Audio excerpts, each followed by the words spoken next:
Hey everybody, how are you today? It's me, Mrs. Snook. This is my 100th try today at a video, and I think that I finally got the problem sorted out and fixed, and I'm hoping that I can actually get it to record. Before it was recording for about 30 seconds a minute, and then it would just cut out. So I'm hoping this will finally work. So today what I'm talking about is progressive era political reforms, and then I'm going to talk a little bit about social reforms as well in terms of equality.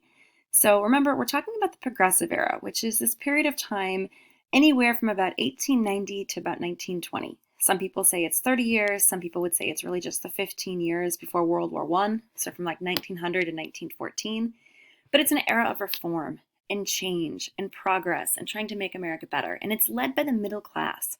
It's led by those middle class managers who are getting paid more, who see how the factory workers are being treated, who come home and tell their wives about the issues. Their wives get involved in charity and community service, and they decide that they want to actually push the government to pass laws to improve the lives of the poor, which make up most of the people in America. Many of the robber barons, of course, they are corrupt, they use graft, they use money to try to influence politics, and they don't want the system to change. They're very happy with the way things are because they're profiting off of it. There are a few nice people out there, right? A few Andrew Carnegies of the world who are believing in the gospel of wealth and giving back, but for the most part, it's a system that is vastly unequal in America. And in the lecture that I posted yesterday on our remote day, I talked a lot about how we're starting to see change slowly happen because remember, you have those muckrakers, those investigative journalists who are out there and they're exposing the corruption and the problems of society. People, like Jacob Riss and Lewis Hines, who are going around and they're showing, how people are living in slums because they can't afford decent housing. And because of overcrowding, there isn't any other housing. They're showing the problems with child labor, and not a whole lot of changes are happening yet, right? Children are still working, but some states are starting to outlaw child labor, and there's a Children's Bureau created to try to monitor that. Once President Taft comes into office, he's really going to speak out against it, him and his wife. And we see that, as far as work conditions go, we're not going to get a minimum wage yet. That's not going to come about to the Great Depression and New Deal, and that'll be when child labor ends as well. But still, government employees are going to start making more money. And as far as safety conditions, we talked about how after terrible tragedies like the Triangle Shirtwaist Factory fire, we are going to start seeing talk of putting in buildings not just made out of wood, maybe not so close together, maybe more fire escapes, maybe fire drills, maybe sprinklers. So, the terrible things that happened years ago did change where we're at today. It's why we practice those fire drills in school. It's why we have sprinklers. It's why we have smoke detectors. It's why we have, all those days at the fire department that you probably went to as a kid where they would show you the fire truck and talk about fire safety. So what happened to these people years ago, it does have an impact in your life. And what we're going to really talk about now is we're going to talk about really some of the changes which are happening politically, because even if these men and women at the middle class are going out and they're going to marches, they're protesting, they're writing their congressmen and they're saying, okay, we want child labor to end. We want people who go on strike not to be called anarchists. We want them to get paid more. We want safer conditions. We want a society that perhaps accepts immigrants more, that helps them, right? We know that Jane Addams was creating her settlement house and was trying to help improve the lives of the poor, but many people didn't feel that way, right? There was this huge nativist response towards immigrants. So it's great to say all these things and to protest, but it's different to bring about change. And the only way you're going to really bring about change is if you bring down the political machine. Remember, the political machine is this powerful organization, and they would do whatever it took to get their candidate elected. Just like, a toaster is a machine and its job is to make toast, a political machine's job is to get the candidate elected. And they would use graft. They would use money to, influence people's decisions. And usually they were kind of in cahoots with often robber barons who, wanted certain candidates elected and wanted the police to be on their side. They wanted, if the strikes went a certain way, they wanted them, to perhaps end in violence, to end with arrests, to make the public see that strikers were anarchists, troublemakers, that they were on the side of good, of economy, of capitalism, of profit, and perhaps of, just pushing America forward. So what you see in this picture here is this is what they call a shoe line. And we know that, for example, this was one of the famous political machines here. And in this political machine, These men are all getting a reward from the political machine boss. His name was Tim Sullivan. This is around 1910, and this is New York City. So all the talk of cleaning up politics after, the famous political machine called Tammany Hall was put to rest and Boss Tweed was in jail. All that happens is it's not like it breaks up the political machine forever. That was the beginning of the end of maybe some of the corruption. But another political machine came to power with another boss, and those men are all in the shoe line because they've voted more than once. So every time he gave them a gift for basically, committing election fraud, voting more than once. That's obviously an offense you could go to jail for. But back then, remember we said there's no driver's licenses, there's no ID cards, they didn't scan you, so they would, shave their mustaches, their beards, their long sideburns, dress in different costumes, go to the ballot box with different people, and then they would vote multiple times. And so now they're getting rewarded for it with literally brand new pairs of shoes, which might sound strange, but were expensive, and these men were poor. And that was a fantastic gift for them. So they were very excited. And remember, as the political machine gets the candidate elected that they want, they really control things. They continue to only pass legislation that benefits them. They give jobs to people who support them. They overcharge the American people. They get kickbacks, right? They overcharge, and then the money goes back to the political machine and to the candidate himself. So you need to end that. You need to get people into office who are actually going to care about the American people, whether they're, black, white, rich, poor, and pass laws that help people. And so what we start to see is slowly but surely, we start to see kind of a change. And what you're looking at here is what they call municipal reform. So a lot of the change that's going to happen during the progressive era is going to happen at the local or at the state level. If you watch the Edpuzzle for extra credit, they kind of talk about this as well. And when it comes to a lot of these local or state reforms, and this, for example, kind of shows you what's going on with the mayor. The mayor is somebody who's in charge of the city as a whole. And when they're a small town, the mayor doesn't have as much to do. Like here in LeClaire, my mayor doesn't have a lot going on. But if you're like mayor of Chicago, you're in charge of so many projects and people, and there's crime and there's pollution and all these different issues as all these immigrants are coming to America, and you have a lot on your plate. So in a strong mayor system, the mayor basically kind of tells the council members what to do, what they're going to do research on, how they should vote, what they should care about. And it's going to be all up to the mayor to provide the people with certain services. And when we say services, we mean like garbage pickup, trash pickup, that's the same thing, but like clean water, building new playgrounds, building police stations and fire departments. So what we start to see happen is slowly but surely in places like Wisconsin, led by Robert M. La Follette, and in Ohio, you see it here in Dayton, Ohio in 1913, they start moving to what they call the city manager version, where the mayor shouldn't be this all-powerful executive leader, but it basically is somebody who works with members of the community or these council members to try to provide the public with services. So it's more like the council members are working with the mayor, who now is kind of functioning as a manager to kind of better the system. So it's about taking away the power, because these people have got it into their heads that, they can do whatever they want. And they can't. They are supposed to be elected officials that the American people have chosen in our democracy, and then they're supposed to be doing our bidding. But they've turned into basically little dictators. And I've got some images kind of here, which kind of show you, yet again, what's going on. And when you see, what's going on in basically these systems, you can kind of notice that it's all about trying to spread out the power, so to speak. So if you notice, you've got like the voter, right? And he's electing a board of commissioners. And then you could be electing people to, head of the fire department, head of the police department, city parks, finances, public works would be like trash, sewage, things like that. And then they're working basically as a group to carry out policies, as opposed to just having one mayor who's basically all powerful telling the city council what to do. It should be more so that, the jobs, the power is kind of split up, so to speak. They want it really to be kind of run like a business, where perhaps, the mayor has been elected. He's basically the CEO, the chief executive officer, but, he really and truly should be sharing the power, so to speak.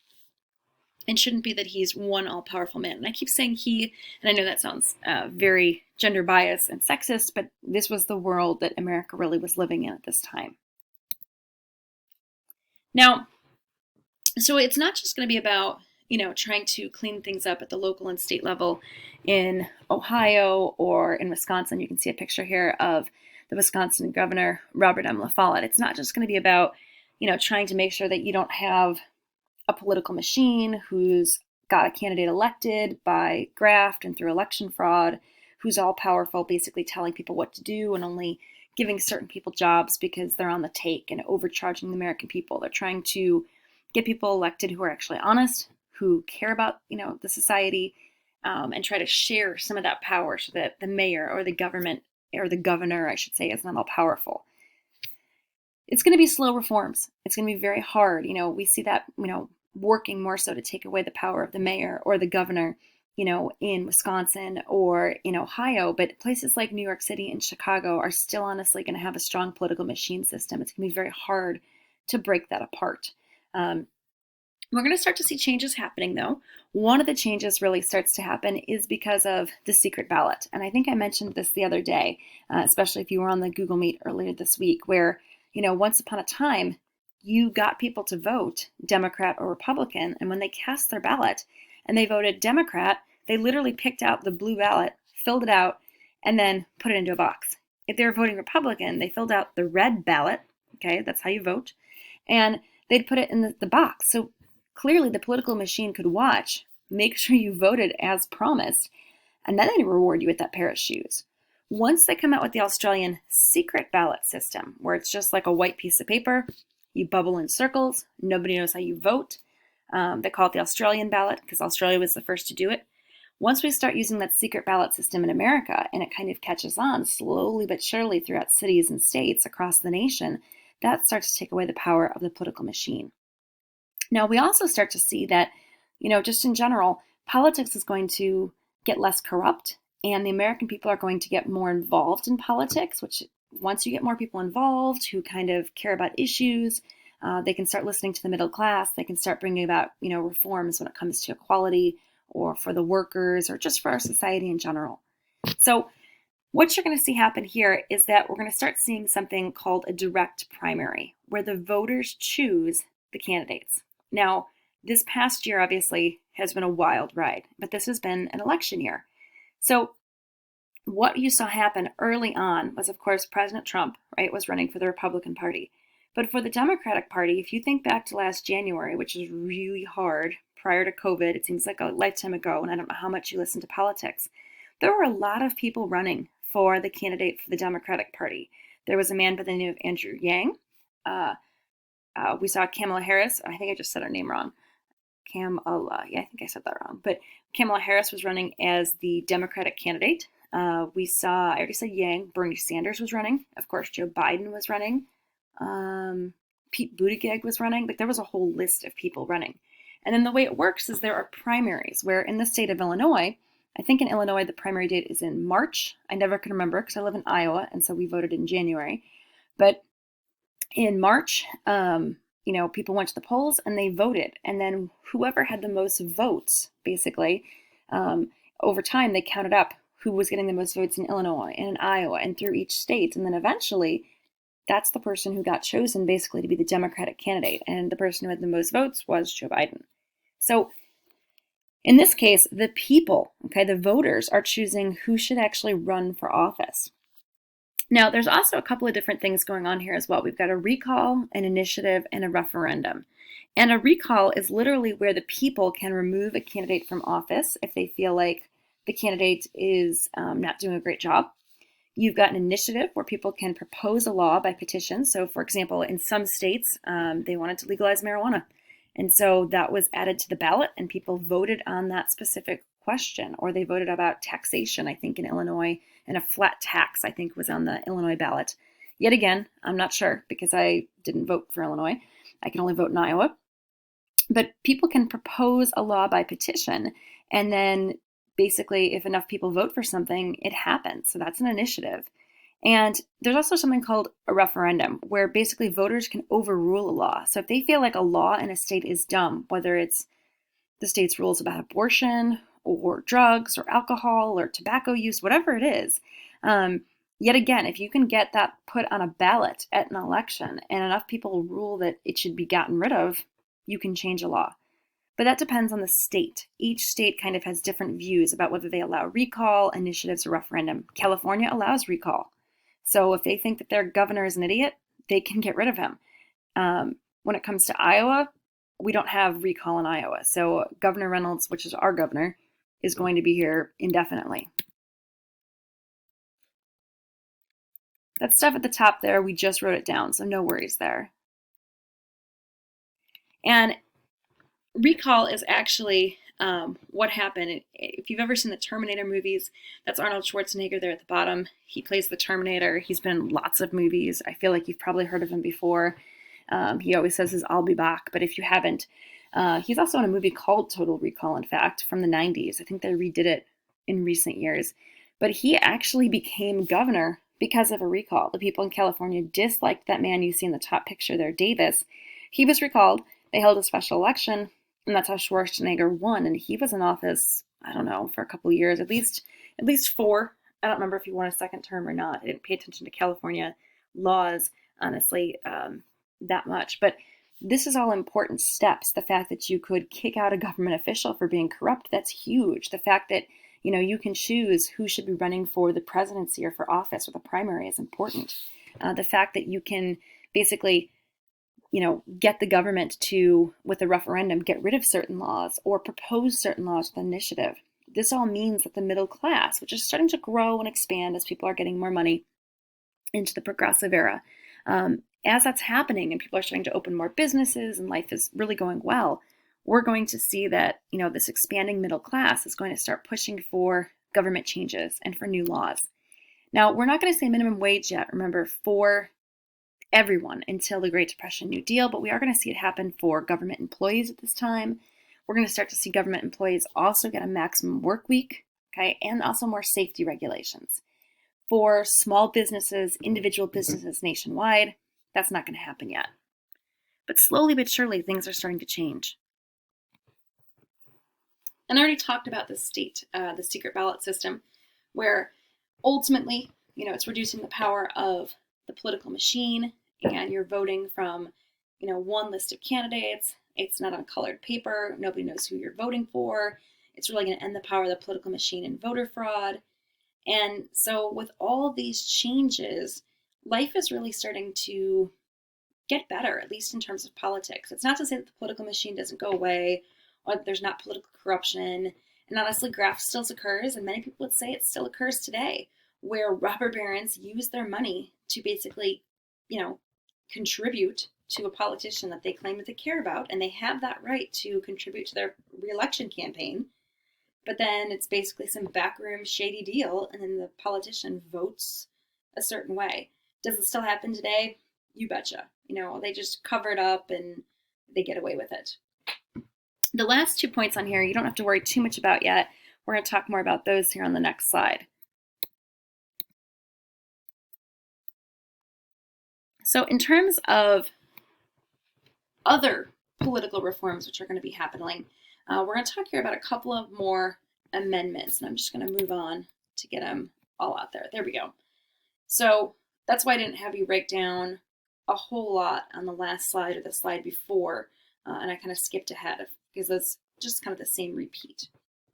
Once upon a time, the way that it worked in America was that if you look at number 2 there for 17th Amendment, the people did not elect their senators. You would pick people to be in the House of Representatives. Remember, each state gets as many representatives based off population. The way it works is that for every 650,000 people, give or take, a state gets a representative. So Montana, which only has about 680,000 people total, give or take, I don't know, I'm using old population estimates, they only get 1 representative for the whole state, okay?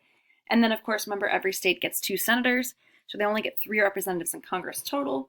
And remember, that's how Montana only gets 3 electoral votes for the president, because your electoral votes match the number of people you have in the House and Senate. So the way that it used to work was you would pick who should be in the House of Representatives, and then they would basically help decide who should be your state's senators. So people weren't really involved in the process. And yet again, it was a lot of backhanded, shady deals going on where people who were members of the House of Representatives were getting contributions, money, using their influence, power, picking their friends basically to become senators to represent a state. That all changes here in 1913 with the 17th Amendment, where the people actually get to elect their senators. So in the state of Illinois, do you know your senators? If you don't, you should. In the state of Illinois, your two senators are Tammy Duckworth and it's also Dick Durbin. For the congressional district that you live in for Henry County, that would be Cheri Bustos. I don't know if they said Bustos actually ever won or not re-election. I saw it kept going back and forth. I don't remember what the election results ever came out. I saw that they said she had COVID. I saw that in the news recently, but I didn't see if they ever finalized the election results. They were counting and recounting. It was really close. But that's a big deal as far as picking your senators. They're two important people that represent your state, who help get laws passed, who lobby for what's important for what your state, what your people care about in the Senate. So yet again, a step in the right direction when Americans get to pick their own senators. Now, last class, remember I talked a lot about prohibition and about how many Americans really started to get more religious during this time period.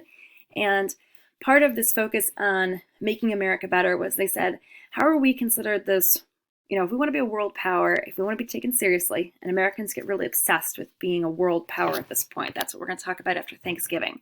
How we start getting involved in political affairs worldwide. We start conquering land and territory. We start kind of going on a quest for empire and to get more land the way that European nations are. And if we want to be taken seriously and be thought of as this world power, we shouldn't have so many poor people at home. We shouldn't have so many political issues and corruption. We shouldn't have so much societal issues and poor working and living conditions. And many people got more religious during this time period. We saw a big support for the social gospel movement and for women like Jane Addams, who were trying to help poor immigrants, you name it. And there was a big support for prohibition, right? A lot of people were saying that alcohol is the problem.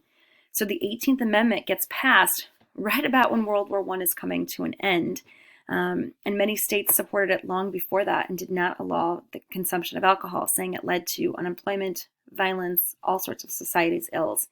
And then right after World War I comes to an end in 1919, women get the right to vote or suffrage. And then the other amendment on here is the 16th Amendment, which creates an income tax. I know it might sound hard to believe, but part of the reason why these robber barons had so much money was they didn't pay taxes. There was no national income tax at this point where everybody had to pay taxes. The reason being was, remember when America first became a country and revolted from Great Britain, people were very angry about all the taxes they were having to pay to the British to help pay off the debt from the French and Indian War. Remember, they'd been chanting things like no taxation without representation. So you paid taxes to your state, but you never paid like a federal income tax to the US government. Instead, the US government would make money by taxing different products like liquor, tobacco, guns, you name it. And there's many still taxes like that on products today.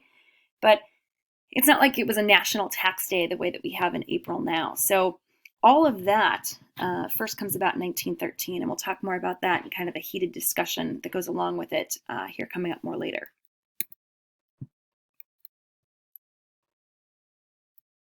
And we're going to take a couple of minutes here, and we're just going to talk about the push towards equality as well. So in terms of equality, right, we've talked a lot about economic and moral reforms. I spent a long time talking about that last class. I've talked now a little bit about political reforms, and I want to talk a little bit more about social reforms, because we said that, the progressive era is all about improving America, trying to create more of an equal society, a better society. And so one of the issues that people felt strongly about, obviously, was suffrage, or the right to vote.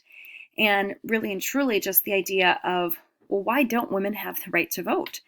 And it had been a hot topic constantly. Women had been pushing for the right to vote all the way since prior to the Civil War, when you had Susan B. Anthony and other female abolitionists going back to the 1850s pushing for, the right to vote.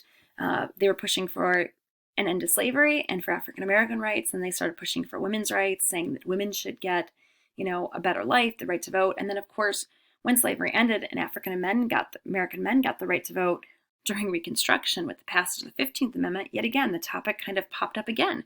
Why can't women have the right to vote? And of course, women couldn't have the right to vote because it's just basically bias. It's just total gender bias and stereotypes. The idea that women are delicate creatures, they don't understand politics, they're not smart enough, they need to be at home taking care of the family. There kept being this resurgence of this idea of that women should be in their cult of domesticity. So they should be happy in their garden and in their houses and with their families.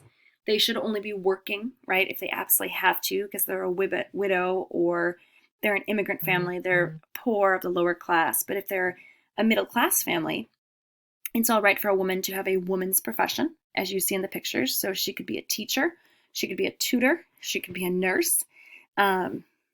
She could perhaps, as we get into the Gilded Age, be a secretary. But of course, once she marries, that should all change. And of course, it was a very difficult time. It's very proper in terms of courtship, dating, and then marriage, what women wore, how they dressed, the reputation you had. It was just a very different era to live in, and people would judge you incredibly. Some states held that women didn't have any right to property for a long time. So there was a lot of control going on here. And so we see that many different women reformers are constantly trying to push the envelope and get women the right to vote. One of those is Carrie Chapman Catt, who I showed you in the picture a couple of slides ago. She helps create NAWSA, or the National American Women's Suffrage Association, talking about, there's really and truly no reason why a woman can't vote. She deserves suffrage. She, deserves the right to vote. And of course, many men felt threatened by this. They said that women were too stupid. They were too uneducated. Why should they get a say? They should be at home. It's beneath them. That politics is dirty. And so that was, I guess, part of the thing as well, that women said, well, why is it dirty? Why is it corrupt? Why is it this gentleman boys club? Why is it full of threats and violence and, back alley deals? It shouldn't be. It shouldn't be all about election fraud and corruption. Anybody who wants to vote should be able to vote. And of course, there's going to be constant picketing and pamphlets being sent out. And look how these women are kind of learning about the vote. I love the costumes here. I love the clothes that they're wearing. Those aren't even costumes. That's just what they're wearing, to go find out about why they should vote, and the feathers and the hats and the whole deal. It's definitely a different era for clothing. Women never went anywhere before without gloves on or very proper attire. Now, what you're looking at this is a map of up until 1920, 1919, when women get the right to vote. Could women vote or not? And in those yellow states, women were not allowed to vote in any kind of local or state elections. In this light blue color, okay, you can kind of see, so that would be so in the East Coast, Florida, Georgia, women can't vote at all. In that light blue color that you see in Arkansas and Texas, women could vote in a presidential primary. So basically give their opinion on, who should be running for office, but that's it. So they would have done that early voting, but that's it. They can't actually cast the final ballot. And they could vote in early primaries for, who should be a state's governor as well, but very kind of limited voting. In the green states like Illinois, Iowa, women were already given the right to vote in a presidential election. And then if you notice in that purplish color in most of those Western states, they had complete voting rights for women. So they could vote whether it was a local election, a state election, or in a presidential election. So the country was definitely varied in their opinions about whether women should vote or not. And you can see in some of those southern states, they were very conservative in their views. And in some of those western states, they were very liberal in their views, meaning that they thought that women should be able to vote. So it's only natural that with the country so divided, eventually Congress would have to kind of come up with one solution, because it doesn't make sense that in one state you can vote and in the other state you can't. So with the efforts of Carrie Chapman Catt and a woman like Alice Paul, they would continue to work with the National American Women's Suffrage Association, NAWSA, which was what Catt created. Alice Paul creates her own group, the National Women's Party, and they start to really campaign, outside of the White House on a daily basis, really kind of pushing for votes for women. This wasn't really just happening in the U.S. Even in England at this time, they were campaigning for the women's right to vote. We know that women were going on hunger strikes. They were getting media attention from muckrakers. It was kind of a worldwide campaign, especially as World War I was being waged. The idea was, how can you expect us to support the war, be a nurse, drive an ambulance, help the dead, take on men's jobs, and run the family, but you still won't give us the right to vote? And this, as you can see in the bottom picture, this is during World War I, and women had signs like, "Mr. President, how long must women wait for liberty? Mr. President, what will you do for women's suffrage?"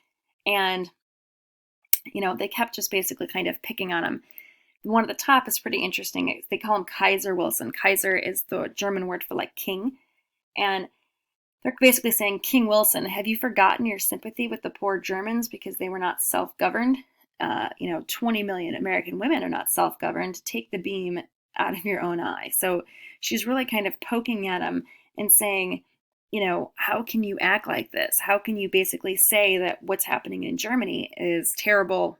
It's, a dictator, it's a king, there's no democracy, say that they're a terrible group of people, yet you're in many ways being terrible to women as well by not acknowledging their efforts and giving them the right to vote. And eventually, since the country was so divided on it, there was such different opinions, it was very confusing. You could vote in one state, but then not the next.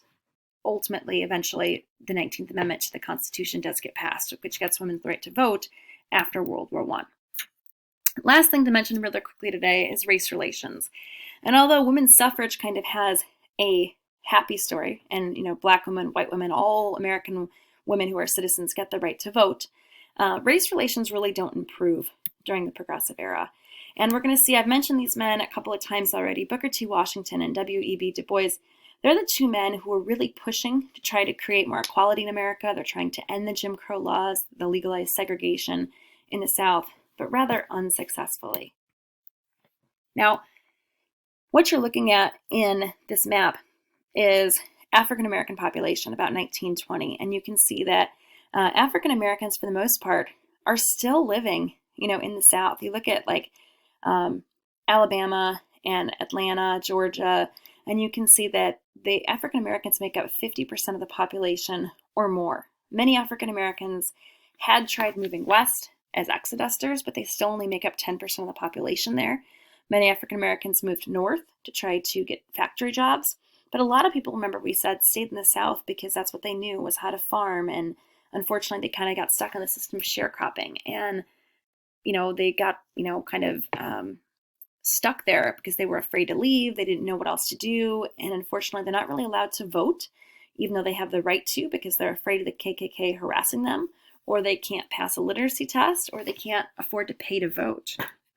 And so there definitely was not equality in the South where most African American lives, and you had these Jim Crow laws in place, which were incredibly racist, dividing up the races. So during the Gilded Age and then into the Progressive Era, you've got these two very famous men. You've got Booker T. Washington and W.E.B. Du Bois. Booker T. Washington was actually born a slave in Virginia, and he basically says, look, we've come a long way. African Americans are no longer slaves. They're free. They have the right to vote. We've seen the first black senator. He said that equality was going to happen gradually, and he didn't think that whites were ever going to completely accept blacks, at least not in his lifetime. He felt the only way that African Americans would get accepted was through an education, through money. And he established the Tuskegee Institute in Alabama and said, if African Americans learn a vocation like some kind of trade, like welding, then they'll have money, they'll be able to buy things, and then if whites, want to make money, they'll allow them to shop in their stores. So even though they claim, we don't want blacks here, we don't want your business, we don't want you at our restaurant, yeah, if they have money, they are going to want them there. So he says that things will change over time in terms of values. He wrote a book called Up from Slavery, which became incredibly popular during the Progressive Era and really kind of highlighted the importance of change slowly over time. Now, W.E.B. Du Bois, he's born in 1868, so he's born basically in a whole different era. I mean, he's born during Reconstruction. So we're talking about a man who, his parents, his grandparents understood what it was like to go through slavery and the Civil War, but he never experienced it himself. So of course he has a very different perspective. And he's also born in the North. He's born in Massachusetts. And so yet again, it's a very different view compared to somebody living in the South, as the South was still a very racist area at this time. he calls for, immediate equality for African Americans. But yet again, this man is highly educated. His parents were able to send him to schools. He was able to, earn kind of academic degrees. He traveled abroad throughout the world. So he just had such a different view on things. And he calls for this immediate equality and writes a book called The Souls of Black Folk, talking about how it's terrible the way that African Americans are treated in the South. He wants to end the Jim Crow era, and he wants to bring about equality. And so he eventually goes on to create the National Association for the Advancement of Colored People, which we've talked about before. That's the NAACP there on the right, the National Association for the Advancement of Colored People. And he pushes for laws that will make a better world and they'll bring about equality. He meets with President Roosevelt, in fact. But yet again, no real laws are going to come about yet. And unfortunately, Jim Crow will still be in place. So not a whole lot of changes in this era, unfortunately. We're going to start to see that after World War I, things are slowly going to start to change in terms of equality for African Americans. But for now, unfortunately, they'll still be really mistreated. All right, guys, that's it for now. Have a great day. And don't forget to fill out that notes page. Later.